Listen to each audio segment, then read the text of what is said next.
1950년 6월 25일 북한군이 남침을 개시합니다. 이 소식을 접하게 된 미국은 급히 유엔 안전보장이사회를 소집하고 북한의 공격을 침략행위로 규정하였으며 주일연합군 총사령관 맥아더 장군에게 북한군을 격퇴하라는 지시를 내리게 됩니다. 6월 29일 맥아더는 참모들의 만류에도 불구하고 직접 전선 상황을 확인하기 위해 전용기를 타고 수원 비행장으로 출발합니다. 이러한 맥아더의 행동은 이번 전쟁에서 미군이 적극적으로 개입하겠다는 상징성을 나타내는 행위이기도 했습니다. 맥아더는 서울의 한강변까지 진출하여 전선을 시찰한 후 다음과 같은 판단을 내립니다. 미군의 공군과 해군이 한국군을 지원하겠지만 이러한 조치만으로는 북한군을 막아내기 어렵다.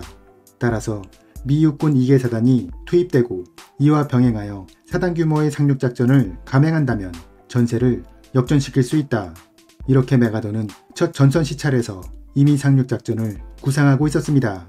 그는 2차 대전에서 50여 회의 상륙작전을 성공시키면서 그 효과를 확신하고 있었고 이번에도 대규모 상륙작전을 통해 전쟁을 승리로 이끌 수 있다고 생각했습니다. 하지만 이 당시 맥아더는 북한군의 전력을 오판하고 있었습니다.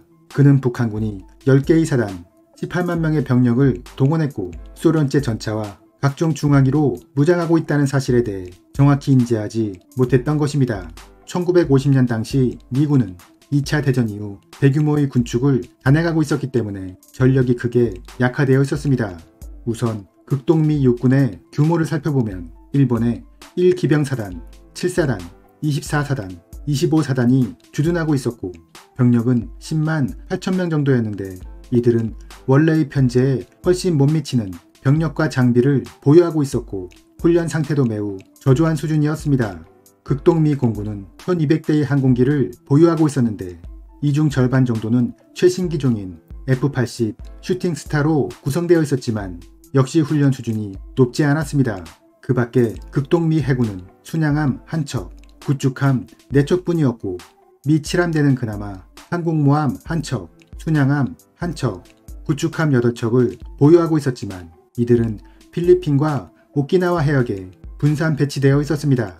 맥아더는 참모들에게 자신의 작전 구상을 구체화하도록 했으며 이에 따라 주일 미군의 24사단과 25사단이 반격작전을 개시하고 이와 병행하여 미 해병대 1개 연대와 미 1기병사단이 인천으로 상륙작전을 감행한다는 블루하트 작전을 계획합니다.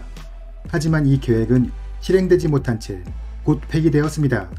최초로 전선에 투입되었던 미 24사단이 북한군과의 전투에서 크게 패하면서 전선은 예상보다 빠른 속도로 밀리고 있었고 이에 따라 상륙작전에 투입하기로 했던 미 1기병사단을 낙동강 전선으로 보낼 수밖에 없었습니다. 이제 주일 미군에는 미 육군 7사단만이 남아있었지만 이들은 제대로 된 편제를 구성하지 못하고 있었고 7사단마저 한국에 투입된다면 점령지인 일본은 무방비 상태가 될 수밖에 없었습니다. 다급해진 맥아더는 서둘러 본국에 추가 병력을 요청합니다. 이에 따라 미 합참본부는 긴급하게 제1임시해병여단을 편성했으며 이 부대는 제5해병연대와 제1해병항공사단의 일부 부대로 이루어진 긴급 편성 부대였습니다. 6,500명의 병력으로 구성된 제1임시해병여단은 1950년 7월 11일 샌디에고에서 부산으로 서둘러 출항합니다. 하지만 맥아더 장군은 임시로 편성된 부대보다 제대로 전력을 갖춘 제1해병사단을 원하고 있었습니다. 맥아더의 요청을 받은 미 합참본부는 입장이 매우 난처했습니다. 완편된 해병사단을 구성하기 위해서는 태평양에 배치된 해병대까지 동원해야 했고 이마저도 부족해 이미 전역한 예비역들까지 재입대시켜야 했기 때문입니다. 그리고 이렇게 구성된 해병사단은 1950년 11월이 돼서야 출동이 가능할 것으로 예상되었습니다. 이러한 전문을 받은 맥아더는 이를 강력히 거부했으며 해병사단은 반드시 9월 10일까지 도착해야 한다고 강조했습니다. 맥아더가 이렇게 시일을 못 박은 까닭은 바로 그가 구상하고 있는 인천 상륙작전 때문이었습니다. 맥아더와 그의 참모들은 전세를 역전시킬 수 있는 방법은 오직 상륙작전밖에 없다고 판단하고 이를 위한 구상에 돌입하게 되는데 상륙지역으로는 인천, 군산, 해주, 진남포, 원산, 주문진 등이 거론되었습니다. 그리고 세밀한 조사 끝에 작전계획 크로마이트를 수립하게 됩니다. 작전계획 크로마이트는 총 4개의 안으로 구성되어 있으며 각각의 명칭은 100-A, 100-B, 100-C, 100-D였습니다.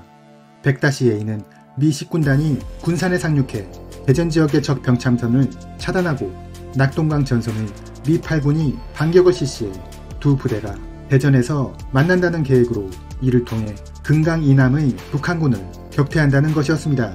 100-B는 미 식군단이 인천에 상륙해 서울을 탈환하고 미 8군이 경부축을 따라 올라와 서울에서 연결하는 것으로 이것이 우리가 알고 있는 인천 상륙작전입니다. 100-C와 100-D는 인천 상륙작전에 대한 보완계획입니다.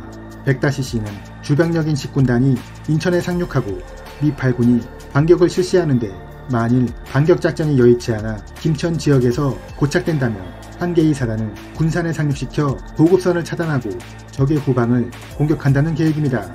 100-D는 주병력인 식군단이 인천에 상륙하고 미 8군이 반격작전을 개시하는 사이 2개의 사단을 주문진에 상륙시켜 3개의 방향에서 적을 공격한다는 것으로 이때 주문진에 상륙하는 부대는 한국군 사단을 활용한다는 계획입니다. 1950년 8월 12일 국동미군 사령부는 상륙작전계획 100-B를 하달합니다. 이렇게 작전계획이 수립되자 육군과 해군 그리고 해병대의 장교들이 회의를 실시하게 되는데 여기에서 해군과 해병대가 이 계획에 대해 반대하고 나섰습니다. 이 작전의 실제 수행자는 해군과 해병대라고 할 수 있는데 그들이 생각할 때 인천으로의 상륙은 장애 요인이 너무 많았기 때문입니다. 인천의 장애 요인은 크게 좁은 수로, 적 해안포의 사격, 큰 조수간만의 차, 그리고 높은 해벽으로 들 수 있습니다. 인천 앞바다에는 수많은 섬과 암초들이 산재에 있어 서해에서 인천으로 들어가기 위해선 덕적도와 영흥도 사이의 좁고 굴곡이 심한 2개의 수로가 거의 유일하며 팔미도에서는 이마저도 하나의 수로로 합쳐져 15km의 유일한 수로가 존재할 뿐이었습니다. 조류가 심한 이곳에서 만일 함선이 자초되거나 침몰당하기라도 한다면 앞뒤의 함정들은 기동을 할 수 없어 고립되는 상황에 처하게 되는 것이었습니다. 또한 이렇게 좁은 수로에 적이 기뢰를 부설한다면 이곳은 죽음의 수로가 될 수도 있는 것입니다. 그리고 월미도에는 적의 해안포 진지들이 요새화되어 있어 이를 제압하기 위해 아군이 포격을 한다면 작전계획이 사전에 노출될 것이고 상륙을 실시하는 와중에 적의 사격이 시작된다면 상륙군은 큰 혼란에 빠질 것으로 예상되었습니다. 인천의 큰 조수간만 차도 장애 요인이었는데 이곳은 세계에서 2번째로 조수간만의 차가 심한 곳으로 정확한 밀물 시간에 상륙을 하지 않으면 상륙군들이 수백 미터의 갯벌을 엄폐물 없이 질주해야 하는 상황에 처하게 됩니다. 상륙군이 가까스로 해안에 도착한다 하여도 인천은 모래사장이 드물고 돌로 쌓은 방파제가 대부분이기 때문에 배와 방파제 사이에 사다리를 설치하고 올라가야 하는데 이는 시간도 오래 걸리고 적의 공격에도 취약할 수밖에 없었습니다. 시기적으로 보았을 때 인천에서 상륙작전이 가능한 날은 9월 15일, 10월 11일, 11월 3일이 유일하며 정확한 날짜에 상륙한다 하더라도 만조시간은 06시 59분, 19시 19분 이렇게 하루에 2시점 뿐이었습니다. 메가더 장군이 서둘러 본국에 지원 부대를 요청한 이후도 9월 15일을 놓치게 되면 작전을 한 달 후로 미룰 수밖에 없으며 이때는 시기적으로 너무 늦는다고 판단했기 때문이었습니다. 당시 작전회의에 참석했던 제1상륙전대 캡스 소령은 다음과 같이 진술했습니다. 우리는 상륙작전에 방해가 될 수 있는 다양한 장애물의 목록을 작성했다. 그런데 인천은 목록에 기록된 모든 장애물들을 고루 갖추고 있었다. 1950년 8월 23일 일본에 위치한 메가더의 직무실에서 인천 상륙작전에 대한 최종 회의가 개최되었습니다. 이 자리에서 미 육군 참모총장 콜린스 장군과 해군 참모총장 셔먼 제독은 현재의 상황에서 낙동강 전선에 있는 해병 여단을 빼내는 것은 위험이 따르고 인천의 식군단과 낙동강 전선의 미 8군이 연결하는 것도 쉽지 않기 때문에 상륙작전은 군산에서 하는 것이 좋겠다고 주장했습니다. 이러한 주장을 들은 메가더 장군은 잠시 후 45분간의 긴 연설을 시작합니다.